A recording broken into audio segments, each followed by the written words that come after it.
Hello అందరికీ ఎలా ఉన్నారు? చూశారు కదా, పూసలు పూసలుగా కమ్మటి వాసన, ఇంకా సూపర్ టేస్టీగా ఉండే ఇంట్లో తయారు చేసిన నెయ్యి. చూశారు కదా, నేను స్టోర్ చేసిన మీగడంతా దాదాపు 1/2 kg వరకు వచ్చింది. అయితే నెయ్యి కూడా 1/2 కిలో పైన వచ్చిందనమాట.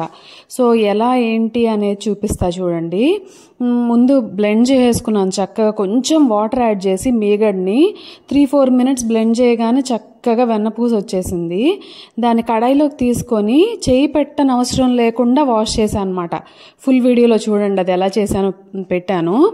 తర్వాత అలా వాష్ చేసుకున్న వెన్నపూసని పొయ్యి మీద పెట్టగానే వెంటనే కరిగిపోయింది. చూసారా, కింద డస్ట్ ఎక్కువ అస్సలు తేరుకోలేదన్నమాట. అలా ఒక 7 to 8 minutes కుక్ చేసిన తర్వాత కమ్మటి వాసన వస్తుంది, అదే గుర్తు.